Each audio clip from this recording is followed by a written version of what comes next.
مدرسة البيان. بالنسبة حق القاعدة العسكرية يقال إن الضرب اللي على العراق يطلق من القاعدة العسكرية الموجودة في قطر. هاي يعني اللي احنا نسمعه. وأنا عندي سؤال بالنسبة حق السياسة الأمريكية اللي تطبق على العراق. يعني من ناحية السياسة الأمريكية إن يحاولون إنهم يكونون ديمقراطيين مع العراق أو يطبقون الديمقراطية، ومن ناحية ثانية نشوف احنا القتل ونشوف التعذيب في السجون ونشوف إن شلون الناس قاعدين، يعني شلون الناس عايشين هناك. فيعني نشوف إن في تناقض في السياسة الأمريكية. أنا بس حابة أعرف وجهة نظركم. وأنا اسمح لي يعني عندي سؤال عن العلاقة القطرية الإسرائيلية التجارية.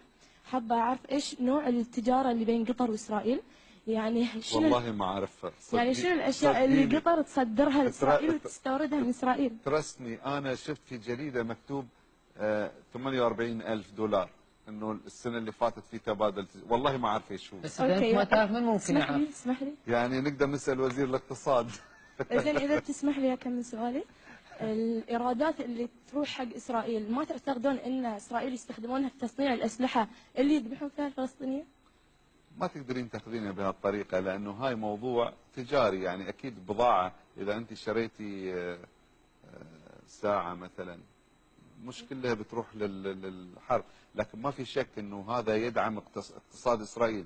بس اقتصاد إسرائيل مدعوم من قبل أمريكا من سنوات، زائد أنه 48,000 لن تؤثر في الموضوع. هم يبونها حتى يقولون دولة عربية، طبعا في كذا دولة عربية نفس الشيء تعمل، لكن أنت ما تتصورين كم البضائع اللي تروح دول أخرى وتختم بختم دولة أخرى وهي إسرائيلية وتدخل عندنا وعند الدول العربية بمئات الملايين من الدولارات. إذا قطر اقتصاد قطر ما راح يستفيد، شو الفائدة أن يكون بين قطر وإسرائيل تجارة، مع العلم أن إسرائيل محتلة فلسطين من 59 سنة؟ إذا تتذكرين قلت لك في سياسة وفي اقتصاد. أيوة.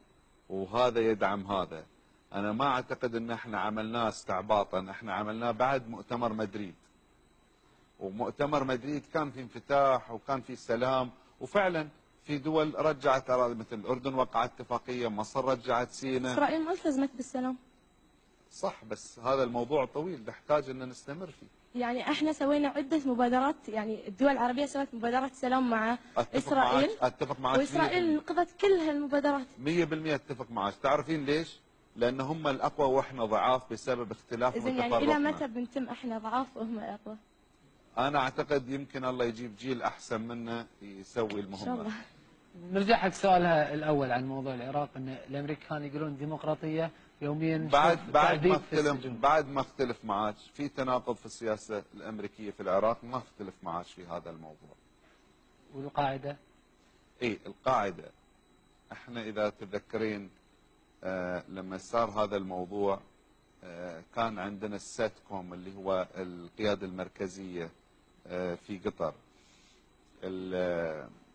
الطيران اللي انطلق على العراق اغلبها انطلق، يعني انا ما ابي اذكر دول، بس كل الدول ساهمت في هذا الموضوع، ما حد ما ساهم. يمكن اقل شيء طلع من قطر او يمكن ما طلع من قطر شيء. ما اقدر اضمن هذا طلع الموضوع. ولا ما طلع؟ ما انا بجيك في السؤال. الساتكوم عندنا اللي هو القيادة العسكرية كانت موجودة في قطر في السيلية إذا تتذكرون. في دول طبعا خليجية قالت ان احنا لن نسمح للقوات الأجنبية ولن تطلع من عندنا طيارات وطبعا هاي السالفة الاسطوانة متعودين عليها، طلع من عندهم وضربوا وأنا بقول لك شيء، أنا كنت عند صدام حسين الحين هو مات، يقول لك بعد الواحد يقول أشياء عن اللي ماتوا.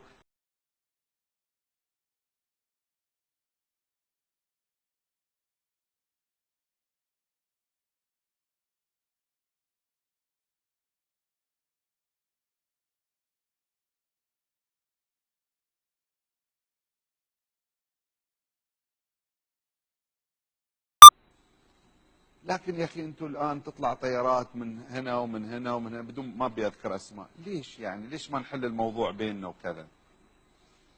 والله انا يعني هذا صدام حسين اللي هو مات. اذا تتذكرين دول كثيره قالوا انه مش سامحين للقواعد الاجنبيه او حد يطلع طيارات تطلع من عندنا. ولكن اكد لك انه ما في معارضه، الكل ساهم. هل عن قناعه او عدم قناعه هذا موضوع ثاني. انا لما رحت لصدام حسين وسالني قال لي انتم عندكم صحيح يقولون كذا كذا، قلت له نعم عندنا. وانا اقول لك الان انا بطلع في مطار بغداد وبقول مؤتمر صحفي ان احنا سمحنا للقواعد الاجنبيه عندنا، لان انت يا صدام بهدلت شعبك وبهدلتنا معك. احنا قبل ما في عندنا قوات اجنبيه. طبعا الرجال مات والله يرحمه واذكروا محاسن موتاكم. انا مش ما انتقد صدام فيها، وهذا الكلام انا قلته له بشكل مباشر، مش يعني وراء حجاب. فكل الدول ساهمت، واذا ساهمت كل الدول صعب ساعات ان دوله بروحها ترفض، لانه ساعات الدول اللي ساهمت بتقوم على الدوله اللي ما ساهمت، لان انت عارفه الكل يبون يكونوا مثل الخيبه مثل بعض. فانا مش معناتها امدحلك ان يعني اللي سويناه انه صح، لكن انت عارفه يعني الحين اذا انت في مدرسه ما بتفرحين اذا سقطتي ان كل زملائك يسقطون؟ يعني في انانيه عندي، ليش ينجحون وانا اسقط؟ صح ولا لا؟ فهاي طبيعي طيب يعني. بما